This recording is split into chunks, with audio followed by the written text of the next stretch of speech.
President of the Irish Nurses and Midwives Organisation, and I'd just like to formally thank you for taking the time to meet with us this morning before we start our proceedings for the next 3 days for conference.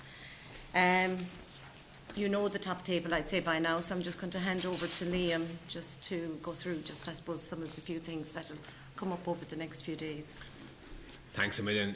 The key issue that underpins, I think, much of the debate over the next 3 days will be safe care and how that's been compromised by the staffing moratorium, how that's affecting the workloads of my colleagues behind me and of every nurse and midwife in the country. I think some figures which are not ours, but which are the HSE's, are relevant. Well, the bed closures, I was just speaking to Fergal there, by our count 1,776 beds closed at the moment across the country. The health service in the past year has lost 4,100 staff. 967 of those, I believe, are nursing under the moratorium. And all the while that this is happening, for example, the number of people on trolleys in the first 3 months of this year is increased by 16% this year compared to last year. And from this year compared to the year that it was declared a national emergency, it's gone up by 52%. So I think someone, and our members do it more eloquently than we can, is going to have to answer the question, when is this going to stop?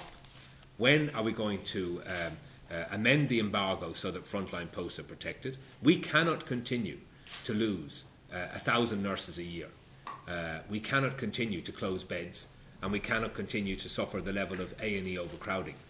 And I suppose that is why, from our perspective, there is a motion going to conference, a number of motions, but this is one where we're calling for the introduction of legislation which would guarantee nurse and midwife patient ratios relevant to the acuity of the patients, the needs of the patients and so on, and those ratios to be determined by the nurse in charge of the ward or the midwife in charge of the ward, because it is the only way, in our view, based upon the current policy and ideology that prevails, that nurses and midwives in the front line will be able to take charge back of the patient care environment that they have to manage, is to have it underpinned by legislation and to have it copper fastened by legislation. So we expect that will be an interesting debate. There are models of that in Australia, there are models of that in America, there are other models which in Canada and so on to a lesser extent. But we believe, based upon the circumstance in Ireland now with the crude moratorium,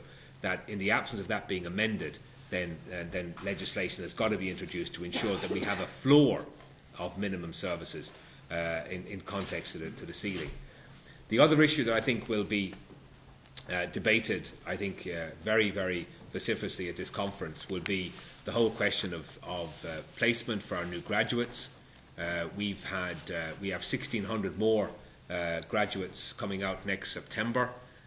We are proposing a graduate placement programme for them as part of the jobs initiative, if you like, that the government is to announce, that these people should be retained on a 2-year contract with obviously in terms of gaining and consolidating their experience. That's for debate as well.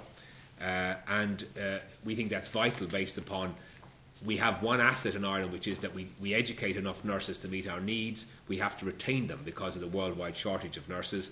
And we believe a graduate placement programme will have a very positive effect upon that. And then there are other motions, as I said, for debate about HICWA, about the amount of documentation that nurses are now having to face, the whole question of skill mix in the arena, and so on. And then we have wider motions, a motion about trafficking and so on, and the terrible difficulties and plights that causes women, and we're calling for legislation that would prosecute the men who procure sex in that environment because of that growth of that industry in this country. So there's a range of issues, some very health and very specific to us, others perhaps wider in their domain. And then, as you know, we have keynote speeches as well from Cathal McGee. Well, this afternoon we have a private debate with Pat Harvey under Croke Park, and then tomorrow we have Cathal McGee and on Friday we have the new minister, and both Mr McGee and Dr Riley will be their first visits to conference, so obviously we'll be interested to see what new dynamism they bring to the health service that has, in our view, stuttered incoherently over the last couple of years without direction, and with so much infighting between the department and the HSE at senior level as to make the work of frontline staff impossible.